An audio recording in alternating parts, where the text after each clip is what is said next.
नमस्कार दोस्तों, जय हिंद। आप सभी का स्वागत है हमारे यूट्यूब चैनल एग्जाम जोली पर। अभी जो हमारे साथ हैं राजीव रंजन सर हैं। इन्होंने लगभग दर्जनों सरकारी एग्जाम को क्वालिफाई किए हैं। इनको हम बारी बारी से अगर हम इंट्रोड्यूस कराएं तो सबसे पहले सर ने रेलवे ग्रुप डी निकाले हैं, टेक्नीशियन वाले। इसके बाद दरोगा में 2446 बैच में भी सिलेक्ट हुए हैं, ज्वाइन भी किए लेकिन सर छोड़ दिए थे। इसके बाद सर BSSC इंटर लेवल में प्रथम स्तरीय में सर का 21 रैंक था, उसमें भी सर ज्वाइन किए थे। इसके बाद सर BPSC 67 में सर का 311 रैंक था और अभी वर्तमान में सर BSSC CGL में इनका 17 रैंक है। तो इतने सर एग्जाम निकाले हैं, इनका क्या तजुर्बा है सर से हम जानेंगे। सबसे पहले सर आपका स्वागत है मेरे चैनल में। धन्यवाद। सर ये बताइए कि आप इतने एग्जाम निकाले हैं, इसके पीछे क्या राज है? कुछ तो आपको तजुर्बा होगा, अनुभव, जो दर्जनों एग्जाम निकाल दे रहे हैं। कैसे समय निकाल के पढ़ाई करते थे? देखिए, इसमें यही कहेंगे कि समय निकलता नहीं है, निकालना पड़ता है। अच्छा। जब आप तैयारी करते हैं तो सबसे पहले रहता है कि हम फाइनेंशियल कंडीशन ठीक करना है। जी। जब आप उसमें जाते हैं तो दूसरे ढंग का प्रेशर आता है आप पे, काम करते हैं, फिर आपको लगता है कि हम अपने साथ जस्टिस नहीं कर पा रहे हैं, जी।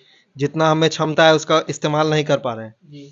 फिर नौकरी में जाने के बाद जो आपके पढ़ने की रफ्तार है वो और दुगनी हो जाती है। आप देखते होइएगा कि इस बार CGL में जो रैंक 1 लाए हैं जी। मनीष जी, उनका पहले वो ग्रुप डी में थे।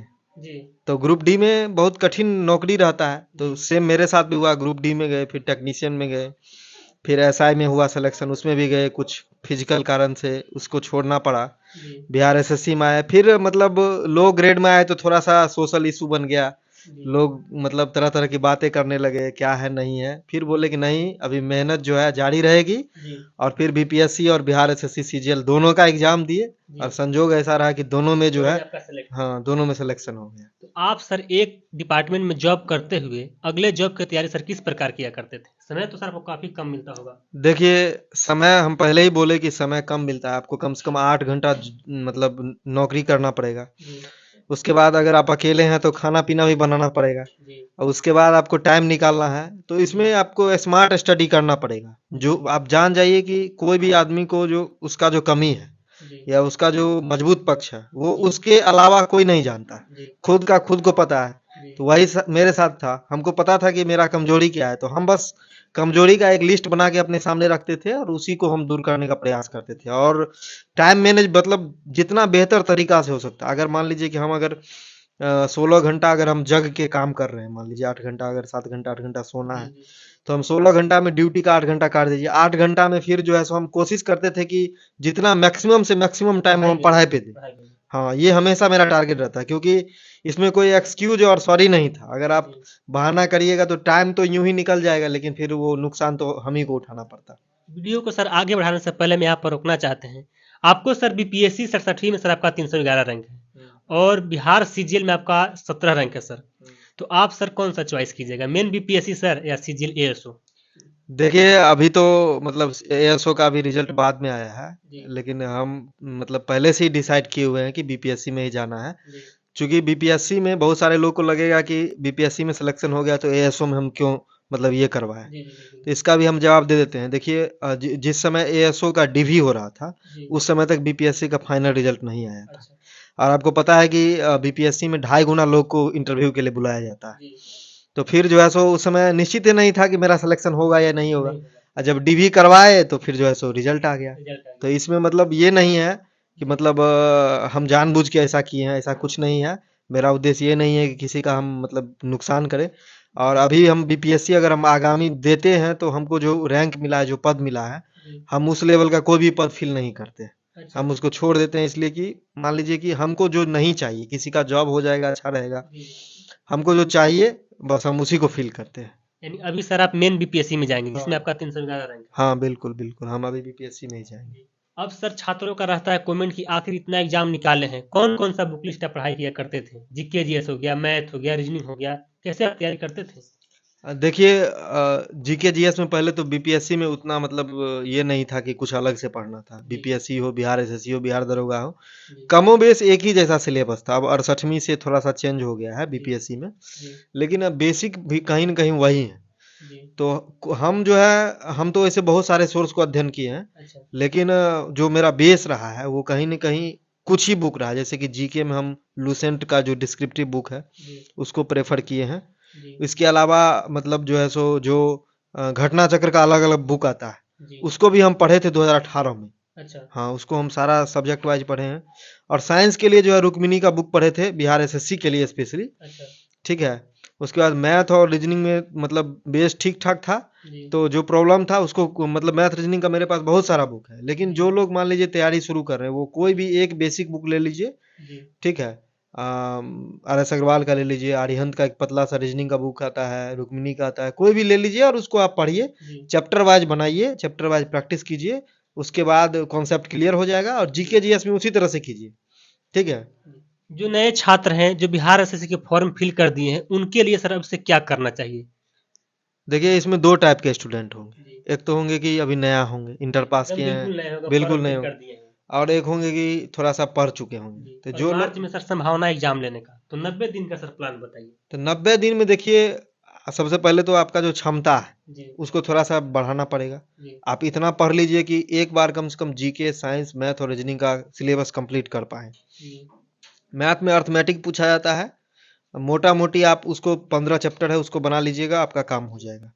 रीजनिंग में भी 20 चैप्टर है, उसको अच्छे से कर लीजिएगा तो मैक्सिमम क्वेश्चन वहीं से आ जाएगा। अच्छा, जीके और साइंस का दायरा थोड़ा सा बड़ा है, तो वहां पर आपको चैप्टर वाइज कॉन्सेप्ट बनाना पड़ेगा। उसका जो डाउट है वो आपको अलग से कॉपी में नोट करना पड़ेगा, जी, तभी आपका स्कोर बढ़ पाएगा। तो जी, इतना काम अगर आप कर लेते हैं, कॉन्सेप्ट अगर क्लियर कर लेते हैं, उसके बाद थोड़ा बहुत अगर 20-25 सेट भी अगर आप लगा लेते हैं, जी, मतलब कॉन्सेप्ट क्लियर होने के बाद, जी, तो आपके लिए मतलब मोटा मोटी इतना तैयारी हो जाएगा कि आप पीटी कम से कम निकाल पीटी सकते निकाल हैं। सकते हैं। हाँ, पीटी निकाल सकते हैं। जी, तो अभी नए छात्रों के लिए लूसेंट वगैरह पढ़ना पड़ेगा।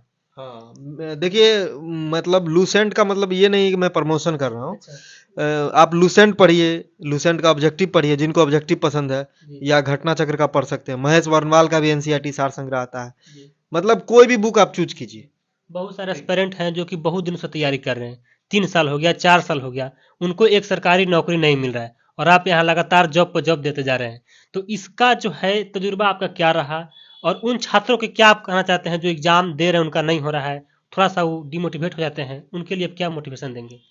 देखिए, जो भी अभी तैयारी में एंट्री करते हैं, जी, तो पहली बात कि उनका एंट्री सही होना चाहिए। अच्छा, बहुत लोग बहुत सारे जगह पे बौख जाते हैं कोचिंग में, इधर उधर। बहुत सारे लोग का सिलेक्शन हो भी जाता है, बहुत सारे लोग का नहीं होता है, तो थोड़ा फ्रस्ट्रेट हो जाते हैं। जी, तो ऐसा नहीं होना चाहिए। अच्छा, आप सही रास्ता चुनिए। जी, कोई भी, देखिए, मेरा मानना यही है कि हम जितना एग्जाम निकाले हैं, जी, मतलब हमको लग रहा है कि 70 to 80% जो है मेरा सेल्फ का अपना ही मेहनत है उसमें। अच्छा, हाँ, हम सेल्फ, गाइडेंस जरूर लिए हैं बीपीएससी में के लाइन में, मेंस में और इंटरव्यू में, आंसर राइटिंग में, इन सब में सर का गाइड, लेकिन हम कहीं से प्रॉपर कोचिंग वगैरह नहीं पढ़े हैं।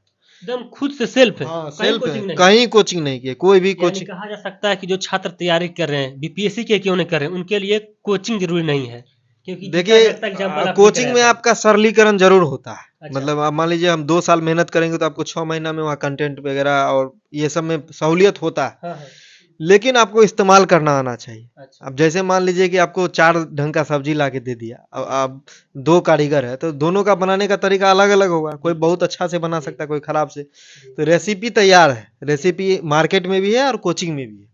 जी, बस आप उसके कारीगर आप हैं, आप कैसे जी, उसको तैयार करते हैं, कैसे उसको यूज करते हैं, हाँ, तो ये आप पर डिपेंड है। आप जी, कोई भी एग्जाम हो, इस फार्मूला को आप अगर समझ लेते हैं जी, तो आराम से आपका निकल जाएगा। कोई बहुत बड़ी चीज नहीं है। जो लोग फ्रस्ट्रेट हो गए हैं, जी, देखिए अभी बिहार में बहार है, जी, नौकरियों की भरमार है। जी, ठीक है, तो इस इतना बढ़िया मौका तो बहुत साल बाद आता है। अभी दरोगा का चल रहा है, बिहार पुलिस आने वाला है, फिर दरोगा आने वाला है, बिहार एसएससी इंटर लेवल आ गया है, बिहार सीजीएल आने वाला है, बीपीएससी में भी बढ़िया सीट आ रहा है, दूसरी तरफ टीचर भी चल रहा है।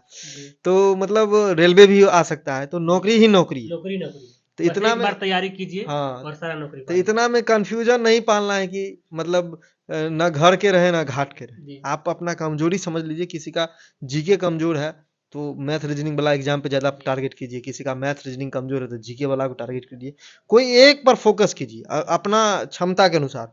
किसी का हमारा फिजिकल कमजोर है, वो दरोगा का तैयारी करना चाहता है, तो निश्चित रूप से वो आपके लिए रिस्की है। जी, अभी ऐसा समय है कि आपको कोई एक नौकरी लेके आपको निकल जाना है, फ्रस्ट्रेट नहीं होना है। जी, जितना दिन आप लगाए हैं, कहीं इन्वेस्ट किए हैं, 2 साल 4 साल, आपका वो संपत्ति है। संपत्ति है। आपको उसको मतलब निगेटिव में नहीं लेना है कि हम बर्बाद कर दिए। बर्बाद कुछ नहीं किए आप। कहीं भी नंबर दीजिएगा, कुछ पढ़िएगा, पहले से पढ़े रहिएगा, आपको हेल्प करेगा वो। तो बस आपका एटीट्यूड चेंज होना चाहिए। अंत में युवाओं को क्या कहना चाहते हैं? एज ए आप बीपीएससी अधिकारी के रूप में हैं, अंत में युवाओं को क्या संदेश देना चाहते हैं? देखिए अंतिम संदेश तो यही है कि जीवन है, जी चलता है, चलते रहना है, निराश नहीं होना है। और हम भी निकाले हैं तो मतलब ये कोई बहुत बड़ी बात नहीं है, आप भी निकाल सकते हैं। बिल्कुल। और इसके लिए देखिए हम भी कुछ प्लान किए हैं। अच्छा मेरा एक चैनल है जी सरकारी जॉब एक्सप्रेस, आप लोग जुड़ सकते हैं उससे। जी उस पे जैसे मेरे बहुत सारे मित्र दरोगा में हैं, एएसओ में हैं, जी बीपीएससी में हैं, तो हम अलग-अलग एग्जाम का गाइडेंस प्रोग्राम टाइप से चलाएँगे। जी और समय मिलने पे उनको जो भी जैसे बहुत चीज़ पढ़ना नहीं है, छोड़ना भी है। जी बहुत चीज़ हाईली डिमांडेड है, अलग-अलग एग्जाम में अलग-अलग टाइप का सिलेबस है, क्या है, नहीं है, तो हम अपने अनुभव से उसको बताएँगे। जी तो उसका लिंक जो है सो इस वीडियो में आप पिन कर दीजिएगा। हाँ, बिल्कुल। और आप सभी लोग उससे जुड़िए। और बाकी यही कहना चाहेंगे कि बस रुकना नहीं है, चलते रहना है, आत्मविश्वास के साथ बने रहना है मैदान में और खुद से प्रयास करना है, पॉजिटिव रहना है, सफलता ज़रूर मिलेगी। समय देने के लिए बहुत बहुत धन्यवाद सर। धन्यवाद।